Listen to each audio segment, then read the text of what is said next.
உலகமெங்கும் வாழ்ந்து கொண்டிருக்கிற நெக்ஸ்ட் ஜென் ஆஸ்ட்ரோ தமிழ் ஆன்மீக அன்பர்கள் அனைவருக்கும் அன்பான வணக்கங்கள். நான் உங்கள் வாழ்க வளமுடன் ஜோதிடர் குருச்சுந்தர வடிவேல். இன்றைய பதிவு என்ன அப்படின்னு பார்த்தோம்னா 2024 ஆண்டு ஜூன் மாதத்திற்கான மாத பலன்கள் நம்ம பார்க்க போகிறோம். அந்த வகையில் ஒவ்வொரு ராசிக்கும் என்ன விதமான பலன்கள் இருக்குது, எப்படி இருக்குது, என்ன செய்யலாம், எது சாதகமாக இருக்குது, எது பாதகமாக இருக்குது, என்ன மாதிரியான வழிபாடு உகந்ததாக இருக்கும் அப்படிங்கிறத பற்றி டீட்டெயிலாகவும் தெளிவாகவும் நம்ம விரிவாகவும் பார்க்க போகிறோம். அதனோடு சேர்ந்து நட்சத்திர பலன்களும் ஒவ்வொரு ராசிக்கும் எப்படி இருக்க போகுது அப்படிங்கிறதையும் பார்க்க போகிறோம். அந்த வகையில் இப்போ கிரக அமைப்புகள் எப்படி இருக்குது அப்படிங்கிறத பார்க்குறோம். கிரக அமைப்புகள் அப்படின்னு எடுத்துக்கிட்டோம்னா இந்த ஜூன் மாதத்தில் பார்த்தோம்னா செவ்வாய் பகவான் ஆட்சி பெற்று அமர்ந்திருக்கிறார் மேசராசியில். அடுத்து 2ஆம் இடமான ரிஷபராசியில், காலபுருஷனின் 2ஆம் இடமான ரிஷபராசியில் பார்த்தீங்கன்னா சுக்கிர பகவான், குரு பகவான், புதன் பகவான், பார்த்தீங்கன்னாக்க சூரிய பகவான் அப்படிங்கிற 4 கிரகங்கள் அமர்ந்த நிலை. அப்போ காலபுருஷனின் 2ஆம் இடத்துல தனஸ்தானத்தில் அமர்ந்த நிலை. அடுத்து காலபுருஷனின் 6ஆம் இடமான கன்னி ராசியில் பார்த்தோம் அப்படின்னு கேட்டிங்கன்னா என்ன நடந்திருக்கு அப்படின்னா கேது பகவான் அமர்ந்திருக்கக்கூடிய ஒரு நிலை ஏற்பட்டிருக்கு. அடுத்து பார்த்தோம்னா காலபுருஷனின் 11ஆம் இடமான லாபஸ்தானத்தில் சனி பகவான் ஆட்சி பெற்று வலிமையாக இருக்கக்கூடிய ஒரு அமைப்பு. 12ஆம் இடத்துல பார்த்தீங்கன்னா ராகு பகவான் இருக்கிறாரு. அவரோட இந்த மாதத்தின் தொடக்கத்தில் சந்திரனும் இணைவு பெற்று இருக்கக்கூடிய இத்தகைய அமைப்போட பார்த்தீங்கன்னாக்க 3 கிரக பயிற்சிகளும் இருக்குது.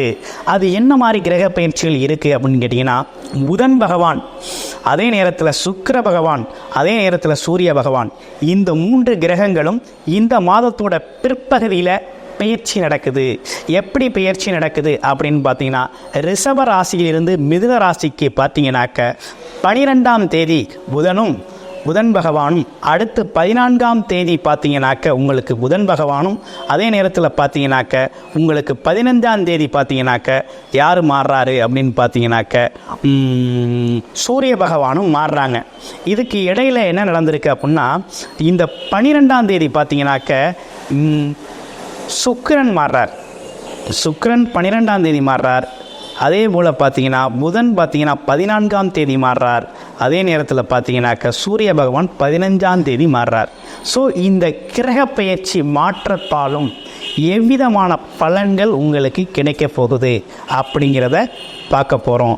அப்போ இருக்கின்ற கிரக அமைப்புகளையும் கிரக பயிற்சி, இந்த 3 கிரகங்களின் பயிற்சியாலும் என்ன விதமான பலன்கள் யாராருக்கு எந்தெந்த ராசிக்கு சாதகமாக பாதகமாக இருக்குது அப்படிங்கிறத, ஒவ்வொரு ராசிக்கும் எப்படி இருக்குங்கிறதையும் உங்கள் ராசிக்கு எப்படி இருக்குங்கிறதையும் நம்ம தொடர்ச்சியாக பார்க்க போகிறோம்.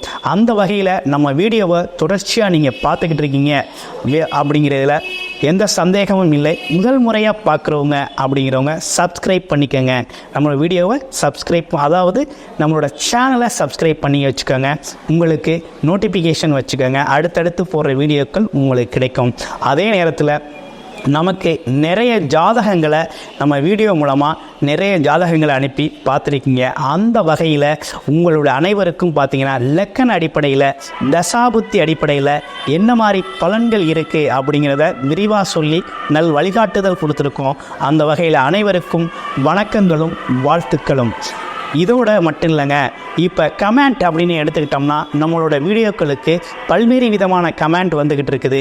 நீங்கள் வீடியோக்கள் பார்த்தீங்கன்னா நம்ம சொல்கிறது அனைத்துமே ஒவ்வொரு மாதத்திற்கும் உண்டான ராசிக்கு உண்டான புது பலனாக கொடுத்துக்கிட்டு இருக்கோம். அப்போ புது பலனாக பார்க்கணும்.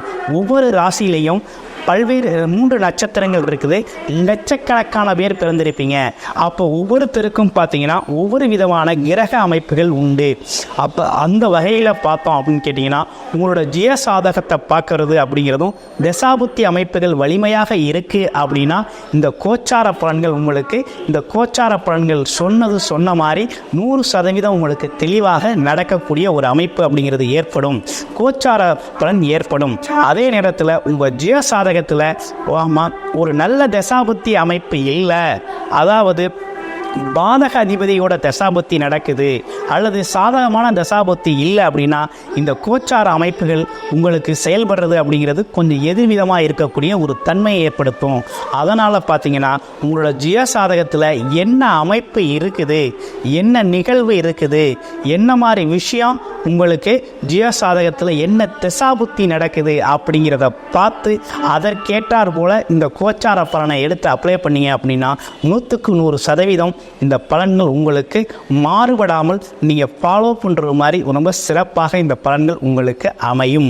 அந்த வகையில் எந்த சந்தேகமும் உங்களுக்கு வேண்டியதில்லை. தொடர்ச்சியாக ஒவ்வொரு ராசிக்கும் எப்படி இருக்குங்கிறத நம்ம கோச்சார பொது பலனாக இப்போ பார்த்துருவோம். அதில் உங்கள் ராசிக்கு எப்படி இருக்குங்கிறதையும் நம்ம இப்போ பார்த்துருவோம். வாங்க, கன்னிராசி அன்பர்களுக்கு 2024 ஜூன் மாத பலன்கள் எப்படி இருக்க போகுது அப்படிங்கிறத பார்க்குறோம். ஜூன் மாதம் அப்படின்னு எடுத்துக்கிட்டோம்னா உங்களுடைய ராசிநாதன் புதன் எப்படி இருக்கார் அப்படின்னு பார்த்தோம்னா, புதன் பார்த்தீங்கன்னா உங்கள் ராசியிலிருந்து 9ஆம் இடமான பாக்கியஸ்தானத்தில் போய் அமர்ந்திருக்கிறார். யாரு கூட சேர்ந்து அமர்ந்திருக்கிறார் அப்படின்னா சுக்கிரனோட சேர்ந்து. அப்போ பாக்கியாதிபதி கூட சேர்ந்து இருக்கக்கூடிய ஒரு நிலை. கூடவே பார்த்தீங்கன்னா குரு பகவான் இருக்கக்கூடிய ஒரு அமைப்பு, 12ஆம் அதிபதியான சூரியன் கூடவும் சேர்ந்து இருக்கக்கூடிய ஒரு அமைப்பு அப்படிங்கிறது ஆரம்ப காலத்தில் இருக்குது. இந்த அமைப்பு எந்த மாதிரி விஷயங்களை தரும் அப்படின்னா, உங்களோட ராசிநாதன் 9ஆம் இடத்துல இருக்கிறதுங்கிறது மிகப்பெரிய பாக்கியம். இந்த நேரத்தில் பார்த்தீங்கன்னா உங்களுடைய முன்னோர்கள் தகப்பனார் வழி, தந்தை வழியில் இருக்கக்கூடிய அனைத்து விஷயங்களும் சரியாகக்கூடிய ஒரு தன்மை இருக்குது. தந்தை வழி சொத்துக்கள் கிடைக்கும். அது மட்டும் இல்லாமல் தந்தைக்கும் உங்களுக்குமாக இருந்து வந்த உறவுகளில் ஒரு மேம்பட்ட நிலை இருக்கும், ஒற்றுமை இருக்கும். இந்த மாதிரி விஷயங்கள்லாம் நடக்கும். தகப்பனார் வழியில் இருந்து வந்த பிரச்சனைகள்லாம் சரியாகும். அதே நேரத்தில் பார்த்தீங்கன்னா ஒரு அரசு சம்மந்தப்பட்ட காரியங்கள் எல்லாமே நடக்கக்கூடிய ஒரு அமைப்பு அப்படிங்கிறது இந்த காலகட்டத்தில் உங்களுக்கு இருக்குது. அது மட்டும் இல்லைங்க, அடுத்து பார்த்தோம் அப்படின்னா ஜூன் 14ஆம் தேதிக்கு பிறகு உங்களுடைய ராசிநாதன் ஆட்சி பலம் பெற்று 10ஆம் இடத்துல அமைய போகிறார். அதே நேரத்தில் பார்த்தீங்கன்னா உங்களுக்கு ஒரு நல்ல அமைப்பு அப்படிங்கிறது அந்த காலகட்டத்தில் உங்களுக்கு ஏற்படுது. என்ன மாதிரி அமைப்பு ஏற்படுதுன்னா 9ஆம் அதிபதியும் சேர்ந்து 10ல் சேரப்படார். அப்போ பாருங்கள், பாக்கியஸ்தானம் அதே போல் 10ஆம் இடம் தொழில், அப்போ இது ரெண்டுமே ஒரு சேர அமையக்கூடிய ஒரு நல்ல அமைப்பு அப்படிங்கிறது உங்களுக்கு இருக்குது. அவரே உங்களுக்கு ராசி அதிபதியாகவும் அதே நேரத்தில் 10ஆம் வீட்டுக்கு அதிபதியாகவும் இருக்கிறதுனால நினைச்ச மாதிரி வேலை, நினைச்ச மாதிரி தொழிலை தொடங்கிக்கக்கூடிய ஒரு அமைப்பு இருக்குது. கடன் கேட்ட இடத்துலலாம் கடன் கிடைக்கும். நல்ல தொழில் வாய்ப்புகள் அமையக்கூடிய ஒரு அற்புதமான வாய்ப்பு அப்படிங்கிறது உங்களோட ராசிநாதன் வலுவாக இருக்கிறதுனால கிடைக்கக்கூடிய ஒரு அமைப்பாக இந்த காலகட்டத்தில் உங்களுக்கு இருக்குது அப்படின்னு சொல்லணும். 2ஆம் இடம்னு சொல்லக்கூடிய சுக்கிரன் பார்த்தீங்கன்னா 2க்கு அதிபதியாக இருக்க சுக்கிரன் 9ல் இருக்கிறதும் அடுத்து 10ஆம் இடத்துல இருக்கிறதும் பார்த்தீங்கன்னா பாக்கியஸ்தானத்திலிருந்து வருமானம், பூர்வீகத்திலிருந்து வருமானம், அதுவும் இல்லாமல் தொழில் மூலமாக ஒரு நல்ல வருமானம் அப்படிங்கிற விஷயம்லாம் இந்த காலகட்டத்தில் உங்களுக்கு நடந்தேறக்கூடிய ஒரு தன்மை அப்படிங்கிறது இருக்குது அப்படின்னு சொல்லுவோம். 3 குடையவன் தனக்கு 6ஆம் இடத்துல இருக்கிறாரு. அப்போ என்ன நடக்கும் அப்படின்னு பார்த்தீங்கன்னா, 3 குடையவன் தனக்கு 6ஆம் இடத்துல இருந்தார் அப்படின்னா என்ன நடக்கும்னா, கோபம், தேவையில்லாத கோபம் வரும், தேவையில்லாத வம்பு வழக்கு வரும். ஆமாம், தேவையில்லாத விஷயங்களை ஈடுபட சொல்லும். அப்போ என்ன பண்ணணும் அப்படின்னா, இந்த காலகட்டத்தில் கொஞ்சம் பொறுமையாகவும் நிதானமாகவும் போகணும். அவசரப்படக்கூடாது. அவசரப்படாமல் இந்த காலகட்டத்தை கடத்திக்கிறது அப்படிங்கிறது நல்லது. முயற்சி சார்ந்த விஷயங்களில் அவசரப்படாமல் இருக்கணும். நண்பர்கள் சார்ந்த விஷயத்திலையும் கொஞ்சம் அவசரப்பட்டு பேசாமல் இருக்கிறது அப்படிங்கிறது இந்த காலகட்டத்தில் இந்த விஷயத்தில் கொஞ்சம் நிதானமாக இருக்க வேண்டிய ஒரு அமைப்பு இருக்குது அப்படின்னு சொல்லணும்.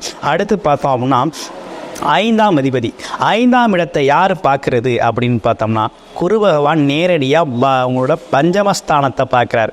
பஞ்சம அதிபதி தனக்கு பார்த்தீங்கன்னா எத்தனாம் இடத்துல இருக்கார்? 2ஆம் இடத்துல இருக்கிறார். அப்போ பூர்வ புண்ணியம் மூலமாக, குழந்தைகள் மூலமாக, குழந்தை இல்லாதவங்களுக்கு குழந்தை பிறப்பு, குழந்தைகளால் உங்களுக்கு பெருமை, இப்படிப்பட்ட விஷயங்கள்லாம் நடக்கும். பூர்வ புண்ணியத்தில் இருந்து வந்த சிக்கல்கள் தீரும். குலதெய்வ அருள் உங்களுக்கு கிடைக்கும். மெயினாக உங்களுக்கு குலதெய்வ அருள் கிடைக்கும். குலதெய்வத்தோட பரிபூரணமான அருள் அப்படிங்கிறது இந்த காலகட்டத்தில் உங்களுக்கு கிடைக்கும். அப்போ இப்படிப்பட்ட நல்ல விஷயங்கள் நடந்தேறக்கூடிய ஒரு நல்ல காலம் அப்படின்னு எடுத்துக்கலாம் இந்த கன்னி ராசி நண்பர்களுக்கு. கன்னி ராசியை பொறுத்த வகையில் பார்த்தீங்கன்னா கடந்த காலங்களில் ரொம்ப சிரமங்களை அனுபவித்தவங்க நீங்கள். இந்த வருகின்ற காலங்கள் எல்லாம் அனைத்துமே கிரக பயிற்சிகளால் உங்களுக்கு ரொம்ப சாதகமான அமைப்புகள் அப்படிங்கிறது வந்துக்கிட்டு இருக்குது. அடுத்து பார்த்தீங்கன்னா 7ஆம் இடத்துல ராகு பகவான் இருக்கிறாரு. அப்போ என்னன்னா குடும்ப விஷயங்கள்லையும் கொஞ்சம் கவனமாக இருக்க வேண்டிய ஒரு சூழ்நிலை அப்படிங்கிறது இருக்குது. கணவன் மனைவி பேச்சுவார்த்தை பழக்க வழக்கங்கள் நண்பர்கள் விஷயங்கள்லாம் கொஞ்சம் கவனமாக கையாள வேண்டிய தன்மை அப்படிங்கிறது இருக்குது. 6ஆம் அதிபதி 6லேயே ஆட்சி பெற்று இருக்கிறதுனால வேலை நல்லாயிருக்கும், வேலை ரொம்ப நல்லாயிருக்கும். வேலை அமைப்புகள் பார்த்தீங்கன்னாக்கா இதுவரையும் வேலை இல்லைன்னா இப்போ வேலை கிடைக்கும். ஆமாம், கண்டிப்பாக வேலை கிடைக்கும், நல்ல வேலை கிடைக்கும், நினச்ச மாதிரி வேலை கிடைக்கும். அதுவும் படித்த படிப்புக்கு உண்டான வேலை அப்படிங்கிறது இந்த காலகட்டத்தில் கிடைக்கும். அப்போ வேலை வாய்ப்பு அப்படிங்கிற விஷயம் ரொம்ப நல்லா இருக்குது அப்படின்னு சொல்லணும். கடன் சார்ந்த விஷயங்கள்லாம் கொஞ்சம் கட்டக்கூடிய அமைப்பு அப்படிங்கிறது இனிமேல் வர வர உங்களுக்கு சிறப்பான காலகட்டமாக அமைஞ்சிருக்கு அப்படின்னு சொல்லணும். அதே போல் பார்த்தீங்கன்னா அடுத்து வேற என்ன உங்களுக்கு சிறப்புகள் இருக்குது அப்படின்னு கேட்டிங்கன்னா 9, 10 ரொம்ப சிறப்புடைய அமைப்பாக இருக்குது. லக்னாதிபதி ரொம்ப சிறப்பாக இருக்கிறாரு. அப்போ எல்லாமே இனி வர்ற ஜூன் மாதம் 14ஆம் தேதிக்கு பிறகு உங்களுக்கு நல்ல ஒரு காலகட்டம், ஒரு நல்ல அமைப்பு, கிரகங்களோட அமைப்பு, கோச்சார பலன்களோட அமைப்பெல்லாம் ரொம்ப அருமையாக இருக்கக்கூடிய ஒரு அமைப்பு இருக்குது. அப்போ இந்த காலகட்டத்தை உங்களுடைய சுயசாதகத்தை பார்த்து சுயசாதகத்தில் என்ன தசாபுத்தி நடக்குது, என்ன செய்யலாம் என்ன செய்யக்கூடாது அப்படிங்கிற வகையில் செஞ்சீங்க அப்படின்னா ரொம்ப சிறப்பான விஷயங்களை நல்ல திட்டமிட்டு உங்களோட வாழ்க்கையை அமைச்சிக்கிறதுக்கு, வருமானத்தை அமைச்சிக்கிறதுக்கு ரொம்ப அருமையாக இருக்கும் அப்படின்னே சொல்லணும். அந்த வகையில் உங்களோட ராசியில் என்னென்ன நட்சத்திரங்கள் இருக்குது அப்படின்னு பார்த்தீங்கன்னா உத்திரம், ஹஸ்தம், சித்திரை அப்படிங்கிற நட்சத்திரம் இருக்குது. உத்திரம் நட்சத்திரத்தை பொறுத்த வகையில் என்ன நடக்குது அப்படின்னு கேட்டிங்கன்னா 12ஆம் அதிபதி 9ஆம் இடத்துல இருக்கிறதுனால உங்களோட குழந்தைகளோ அல்லது நீங்களோ வெளியூரில் போய் படிக்கலாம், வெளிநாட்டில் போய் படிக்கலாம். அந்த மாதிரி நல்ல அமைப்பு இருக்குது. படித்த இடத்துலையே வேலை கிடைக்கும், வேலை கிடைக்கக்கூடிய ஒரு தன்மை இருக்குது. அதே நேரம் நீண்ட நாளாக வெளிநாடு போகணும்னு திட்டமிட்டிருந்து வெளிநாடே போக முடியல, ஒரு வருஷமாக ட்ரை பண்ணிக்கிட்டு இருக்கேன் அப்படின்னா இந்த காலகட்டத்தில் ட்ரை பண்ணுங்கள், கண்டிப்பாக உங்களுக்கு வெளிநாடு போகக்கூடிய ஒரு அமைப்பு இருக்குது. அஸ்தம் நட்சத்திரத்துக்கு எப்படி இருக்குது அப்படிங்கிறத பார்க்க போகிறோம்.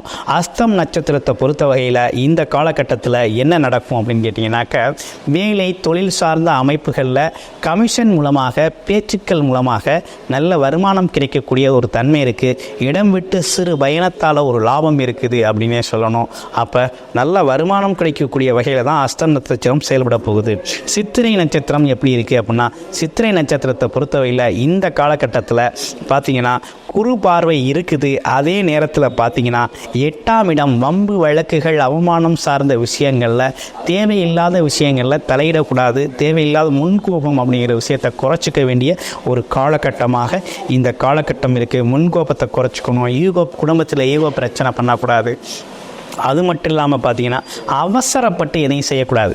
செய்யாமல் கொஞ்சம் நிதானமாக செயல்பட்டீங்க அப்படின்னா உங்களுக்கு ஜூன் 14ஆம் தேதி வரையும் அப்படி ஒரு நிதானம் இருந்துச்சு அப்படின்னா அதுக்கப்புறம் உங்களுக்கு ஒரு சூப்பரான காலகட்டமாக நல்லவையே நடக்கக்கூடிய காலகட்டமாக மாறி வருது.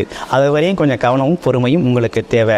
முதல் முறையாக நம்ம வீடியோவை பார்க்குறவங்களா இருந்தால் நம்ம வீடியோவை சப்ஸ்கிரைப் பண்ணிக்கங்க, நோட்டிஃபிகேஷன் பண்ணிக்கங்க. அடுத்தடுத்து போட பதிவுகள் உங்களுக்கு உடனடியாக வந்து சேரும்.